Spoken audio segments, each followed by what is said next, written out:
தமிழ்நாடு அரசு ஃபாரஸ்ட் டிபார்ட்மெண்ட்லேருந்து வந்திருக்கக்கூடிய ஒரு சூப்பரான நியூ பர்மனண்ட் கவர்மெண்ட் ஜாப் அதை பற்றி தான் நம்ம இப்போ பார்க்க போகிறோம். இதில் வந்து பார்த்தீங்கன்னா மந்த்லி சேலரி பொறுத்த வரைக்கும் உங்களுக்கு 45,000க்கு உங்களுக்கு மேலே வந்து பார்த்தீங்கன்னா உங்களுக்கு சேலரி இருக்கும் அப்படின்ற மாதிரி சொல்லியிருக்காங்க. அண்ட் இதில் வந்து பார்த்தீங்கன்னா உங்களுக்கு ஆஃபீஸர் லெவலில் உங்களுக்கு போஸ்டிங் வந்து அறிவிச்சிருக்காங்க. அண்ட் இதுக்கு அப்ளை பண்ணுறதுக்கான லாஸ்ட் டேட்டை பொறுத்த வரைக்கும் பார்த்தீங்கன்னா இந்த மாதம் 30/4/2025 அன்றைக்கி வரைக்கும் நீங்கள் ஆன்லைன் மூலமாக வந்து அப்ளை பண்ணிக்கலாம் அப்படின்றத மென்ஷன் வந்து பண்ணியிருக்காங்க. ஸோ இதுக்கு யாரெல்லாம் அப்ளை பண்ணலாம், எப்படி அப்ளை பண்ணுறது அப்படின்றத நான் உங்களுக்கு பிரீஃபாக எக்ஸ்பிளைன் பண்ண போகிறேன். வீடியோவை ஸ்கிப் பண்ணாமல் எண்ட் வரைக்கும் பாருங்கள். அண்ட் அதோட நம்ம சேனலுக்கு இப்போ தான் நீங்கள் ஃபர்ஸ்ட் டைமும் உள்ளே வந்திருக்கீங்கன்னா நம்ம சேனலை வந்து சப்ஸ்கிரைப் பண்ணி வச்சுக்கோங்க. அப்போ தான் நாங்கள் போடக்கூடிய கவர்மெண்ட் ஜாபோட நோட்டிஃபிகேஷன் வந்து பார்த்திங்கன்னா உங்களுக்கு உடனுக்குடனே வந்து சேரும். அதோட நம்மளுடைய வாட்ஸ்அப் குரூப் லிங்க்கையும் நான் கீழே டிஸ்கிரிப்ஷனில் கொடுத்துருக்கேன். நீங்கள் ஜாயின் பண்ண இருந்தீங்கன்னா அதுலேயும் ஜாயின் பண்ண இருந்தீங்கன்னா ஜாயின் பண்ணிக்கோங்க. ஸோ காஸ் இப்போ பார்த்துட்டு இருக்கக்கூடிய கவர்மெண்ட் ஆஃப் தமிழ்நாடு ஃபாரஸ்ட் டிபார்ட்மெண்ட்லேருந்து வந்திருக்கக்கூடிய ஜாபோட அஃபிஷியல் நோட்டிஃபிகேஷன் நான் கீழே டிஸ்கிரிப்ஷனில் கொடுத்துருக்கேன். நீங்கள் அந்த லிங்க்கை நீங்கள் கிளிக் பண்ணாமல் போதும், டேரெக்டாக அதோடைய அஃபிஷியல் நோட்டிஃபிகேஷன் வந்து பார்த்தீங்கன்னா டவுன்லோட் ஆகிரும். இது வந்து பார்த்தீங்கன்னா டேரெக்டாக எங்கேருந்து வந்திருக்கு அப்படின்னு பார்த்தீங்கன்னா தமிழ்நாடு பப்ளிக் சர்வீஸ் கமிஷன்லேருந்து வந்து பார்த்தீங்கன்னா உங்களுக்கு டேரெக்டாக வந்து பார்த்தீங்கன்னா வெளியிட்டிருக்காங்க.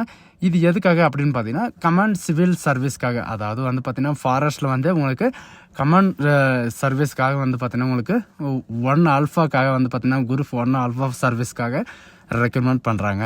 இது வந்து பார்த்தீங்கன்னா இன்றைக்கி தான் இந்த அப்ளிகேஷன் வந்து ஓப்பன் ஆகிருக்கு. இன்றைக்கி இருந்தால் நீங்கள் ஆன்லைன் மூலமாக வந்து அப்ளை பண்ணுறதுக்கு ஸ்டார்ட் பண்ணிக்கலாம். அண்ட் நோட்டிஃபிகேஷனை பொறுத்த வரைக்கும் பார்த்தீங்கன்னா 1/4/2025 30/4/2025 வரைக்கும் நீங்கள் ஆன்லைன் மூலமாக வந்து அப்ளை வந்து பண்ணிக்கலாம். நீங்கள் அப்ளை பண்ணும்போது ஏதாவது நீங்கள் கரெக்ஷன் பண்ணணும், அதாவது எடிட் பண்ணணும் அப்படின்னு நினச்சிங்கன்னா அடுத்த மாதம் 5ஆம் தேதியிலிருந்து 7ஆம் தேதி வரைக்கும் நீங்கள் வந்து கரெக்ஷன் வந்து பண்ணிக்கலாம். அண்டு உங்களுக்கான பிரைமரி எக்ஸாமினேஷன் வந்து பார்த்தீங்கன்னா 15/6/2025 அன்னைக்கு 9:30 to 12:30 வரைக்கும் நீங்கள் வந்து எக்ஸாம் எழுதிக்கலாம் அப்படின்ற மாதிரி சொல்லியிருக்காங்க. அண்ட் உங்களுக்கான நெக்ஸ்ட் எக்ஸாம் வந்து எப்போ அப்படின்றத அனௌன்ஸ்மெண்ட் வந்து பண்ணிடுவாங்க. டோட்டலாக போஸ்ட் ஆஃப் வேக்கன்ஸை பொறுத்த வரைக்கும் பார்த்தீங்கன்னா உங்களுக்கு அசிஸ்டன்ட் கன்வெர்ஸ்டர் ஆஃப் ஃபாரஸ்ட்டுக்காக வந்து பார்த்தீங்கன்னா உங்களுக்கு தமிழ்நாடு ஃபாரஸ்ட் சர்வீஸ்லேருந்து உங்களுக்கு 2 வேக்கன்சி வந்து கொடுத்துருக்காங்க. இதில் வந்து பார்த்தீங்கன்னா எஸ்சிக்கு ஒரு வேக்கன்சியும் அண்ட் எஸ்டிக்கு ஒரு வேக்கன்சி வந்து கொடுத்துருக்காங்க. அண்ட் இது வந்து பார்த்தீங்கன்னா இன்னும் வேக்கன்சி வந்து இன்னும் இன்க்ரீஸ் ஆக போகிறத வந்து மென்ஷன் வந்து பண்ணியிருக்காங்க. அதனால் வந்து வெயிட் பண்ணிக்கோங்க. அண்ட் இதுக்கான ஏஜ் லிமிட்டை பொறுத்த வரைக்கும் பார்த்தீங்கன்னா இவங்க கொடுத்துருக்குற அந்த டேட்லேருந்து உங்களுக்கு பிசி, எஸ்சி, எஸ்டி, ஓபிசி இவங்களுக்கெல்லாம் வந்து பார்த்தீங்கன்னா ஸ்டார்டிங்கே வந்து பார்த்தீங்கன்னா 21 வயசுலேருந்து 34 வயசு வரைக்கும் வந்து அப்ளை பண்ணிக்கலாம். மற்ற கேட்டகிரி எல்லாருமே வந்து பார்த்தீங்கன்னா 39 வயசு வரைக்கும் நீங்கள் வந்து அப்ளை வந்து பண்ணிக்கலாம். பட் இதுக்கான ரிலாக்ஸேஷன் எல்லாமே வந்து கொடுத்துருக்காங்க. ஏஜ் கன்வர்சேஷன் வந்து பார்த்தீங்கன்னா ex-service man, widow category and disability category இந்த மாதிரி வந்து பார்த்தீங்கன்னா உங்களுக்கான இந்த ஏஜ் வந்து கொடுத்துருக்காங்க. அதை வந்து நீங்கள் என்னன்னு செக் பண்ணிக்கோங்க. அண்ட் இதுக்கான எலிஜிபிலிட்டி என்ன அண்ட் எஜுகேஷன் அண்ட் குவாலிஃபிகேஷன் என்ன அப்படின்றத பார்த்தீங்கன்னா நீங்கள் மஸ்ட்டாக வந்து பார்த்தீங்கன்னா பேச்சுலர் ஆஃப் டிகிரி, நீங்கள் ஏதாவது ஒரு டிகிரி, அதில் வந்து டிகிரியில் வந்து என்னென்ன நீங்கள் படிச்சிருக்கணும் அப்படின்றத கீழே வந்து கொடுத்துருக்காங்க. டிகிரியில் வந்து நீங்கள் என்னென்ன படிச்சிருக்கணும் அப்படின்னு பார்த்தீங்கன்னா forestry, botany, zoology, physics, chemistry, mathematics and satellites and zoology and agriculture and ornithologist and engineering and mechanical இன்ஜினியரிங்கோ அல்லது கெமிக்கல் இன்ஜினியரிங்கோ கம்ப்யூட்டர் இன்ஜினியரிங்கோ அல்லது எலக்ட்ரானிக் இன்ஜினியரிங்கோ நீங்கள் ஏதாவது ஒன்று வேர்ச்சனேஷனில் ஏதாவது ஒன்று நீங்கள் படிச்சிருந்தாலே போதும், நீங்கள் வந்து அப்ளை வந்து பண்ணிக்கலாம். உங்களுக்கான ஹைட்டை பொறுத்த வரைக்கும் பார்த்தீங்கன்னா உங்களுக்கு ஃபாரஸ்ட் டிபார்ட்மெண்ட்டில் ஹைட்டை பொறுத்த வரைக்கும் பார்த்தீங்கன்னா மேலுக்கு வந்து 163 ஹைட்டும் ஃபீமேலுக்கு வந்து 150 ஹைட்டும் வந்து பார்த்தீங்கன்னா உங்களுக்கு இருக்குது. அது மட்டும் இல்லாமல் உங்களுக்கு ரிலாக்ஸேஷனும் வந்து பார்த்தீங்கன்னா உங்களுக்கு இருக்குது அப்படின்றது மென்ஷன் வந்து பண்ணியிருக்காங்க. அண்ட் இதுக்கான சிலபஸ் என்ன, இதுக்கான எக்ஸாமினேஷன் வந்து எப்போ இருக்கும் அப்படின்னு பார்த்தீங்கன்னா பிளான் ஆஃப் செலெக்ஷன் ப்ராசஸை பொறுத்த வரைக்கும் primary exam, main exam and interview வந்து பார்த்தீங்கன்னா உங்களுக்கு இருக்கும் அப்படின்ற மாதிரி சொல்லியிருக்காங்க. இந்த 3 ஸ்டேஜ் வந்து பார்த்தீங்கன்னா உங்களுக்கு இருக்கும்.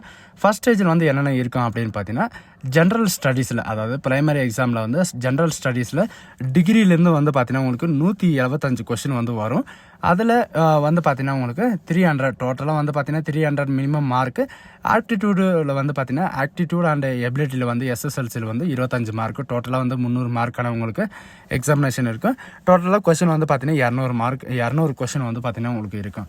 உங்களுக்கான டியூரேஷனும் வந்து கொடுத்துருக்காங்க. உங்களுக்கான இன்டர்வியூ டேட்டும் வந்து பார்த்தீங்கன்னா உங்களுக்கு கொடுத்துருக்காங்க. அண்ட் எக்ஸாமினேஷன் வந்து பார்த்தீங்கன்னா உங்களுக்கு எக்ஸாமினேஷன் அண்ட் இன்டர்வியூ பொறுத்த வரைக்கும் பேப்பர் 1, பேப்பர் 2, பேப்பர் 3, பேப்பர் 4 வரைக்கும் உங்களுக்கு எக்ஸாமினேஷன் இருக்கும். பேப்பர் 1 பொறுத்த வரைக்கும் பார்த்தீங்கன்னா உங்களுக்கான தமிழ் எலிஜிபிலிட்டி டெஸ்ட் வந்து பார்த்தீங்கன்னா உங்களுக்கு இருக்கும். எஸ்எஸ்எல்சிலேருந்து வந்து பார்த்தீங்கன்னா உங்களுக்கான தமிழ் எலிஜிபிலிட்டி டெஸ்ட் வந்து பார்த்தீங்கன்னா உங்களுக்கு இருக்கும். டோட்டலாக வந்து பார்த்தீங்கன்னா 100 மார்க்கான எக்ஸாமினேஷன் இருக்கும். மற்றது வந்து பார்த்தீங்கன்னா general studies 1, general studies 2, general studies 3 இந்த மாதிரி வந்து பார்த்தீங்கன்னா உங்களுக்கு டோட்டலாக வந்து 225 மார்க்கான உங்களுக்கான எக்ஸாமினேஷன் வந்து இருக்கும். 250 மார்க் வந்து பார்த்தீங்கன்னா உங்களுக்கு இருக்கும்.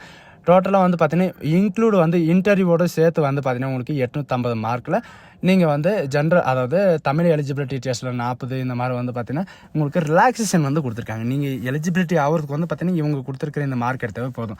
உங்களுக்கு ஏதாவது டவுட் இருக்குது, அப்ளை பண்ணுறதுல டவுட்டு, வேகன்சியில் டவுட்டு, இந்த மாதிரி ஏதாவது டவுட் இருக்குன்னா இவங்க கொடுத்துருக்கிற 12 நம்பருக்கு வந்து நீங்கள் கால் பண்ணி நீங்கள் கிளாரிஃபை வந்து பண்ணிக்கோங்க.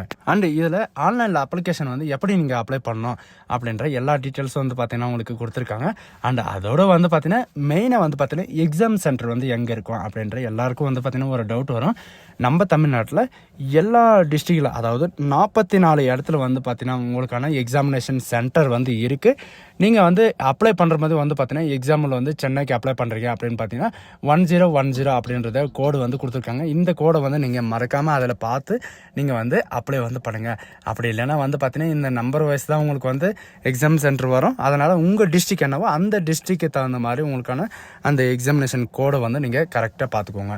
அந்த எக்ஸாமினேஷன் ஃபீஸை பொறுத்த வரைக்கும் பார்த்தீங்கன்னா அப்ளிகேஷன் ஃபீஸை பொறுத்த வரைக்கும் ப்ரைமரி எக்ஸாமினேஷனுக்கு வந்து 100 rupees நீங்கள் பே பண்ணுற மாதிரி இருக்கும். அண்ட் செகண்டரி எக்ஸாமினேஷன் அதாவது மெயின் எக்ஸாமினேஷன் வந்து 200 rupees வந்து பே பண்ணுற மாதிரி இருக்கும். இது எதுக்காக அப்படின்னு பார்த்தீங்கன்னா நீங்கள் எக்ஸாமினேஷனுக்காக நீங்கள் பே பண்ணுற மாதிரி இருக்கும், அப்ளிகேஷனுக்காகவெல்லாம் கிடையாது. அண்ட் இதில் வந்து பார்த்தீங்கன்னா SC ST OBC இந்த மாதிரி ரிலாக்ஸேஷனால எதுவுமே கிடையாது. இதில் ஒரிஜினல் நோட்டிஃபிகேஷன் வந்து எங்கேருந்து எடுக்கணும் அப்படின்றது சில பேருக்கு எல்லாருக்குமே டவுட் வரும். எங்கேருந்து அப்படின்னு எடுக்கணும் அப்படின்னு பார்த்தீங்கன்னா www.tnbsc.com அப்படின்னு நீங்கள் சர்ச் பண்ண டேரெக்டாக இந்த பேஜுக்கு வந்துடும். இதில் வந்து பார்த்தீங்கன்னா எப்போ இந்த அப்ளிகேஷன் வந்து அப்லோட் பண்ணாங்க, எப்போ வந்து அப்ளிகேஷன் வந்து வெளியிட்டாங்க, பட் இதில் வந்து தமிழில் எலிஜிபிலிட்டியாக இருக்குது அண்ட் இங்கிலீஷ்லேயும் எலிஜிபிளாக இருக்குது. நீங்கள் எந்த லாங்குவேஜ் கம்ஃபர்டபுளாக இருக்கீங்களோ அந்த லாங்குவேஜுக்கு வந்து உங்களுடைய நோட்டிஃபிகேஷன் வந்து நீங்கள் டவுன்லோட் பண்ணி படிச்சுக்கலாம். அது பக்கத்துலேயே வந்து பார்த்தீங்கன்னா ஆக்டிவிட்டியில் உங்களுக்கு அப்ளை நவ் அப்படின்னு சொல்லிட்டு இருக்குது. நீங்கள் வந்து யூசர் ஐடி பாஸ்வேர்டு வச்சுருக்கீங்க, டேரெக்டாக நீங்கள் அப்ளை நவ் அப்படின்றத நீங்கள் கொடுத்தாவே போதும். யூசர் ஐடி பாஸ்வேர்டை போட்டு நீங்கள் டேரெக்டாக நீங்கள் இதுக்கு முன்னாடி வந்து டிஎன்பிஎஸ்சி எந்த எக்ஸாம் எழுதிருந்தாலும் இதில் வந்து நீங்கள் வந்து அப்ளை வந்து பண்ணிக்கலாம். சரிங்களா? அப்படி இல்லை நீங்கள் புதுசாக தான் நான் வந்து என்ட்ரி பண்ணுறேன் அப்படின்னா நீங்கள் ரிஜிஸ்ட்ரேஷன் கண்டிப்பாக பண்ணி ஆகணும். So guys, thank you.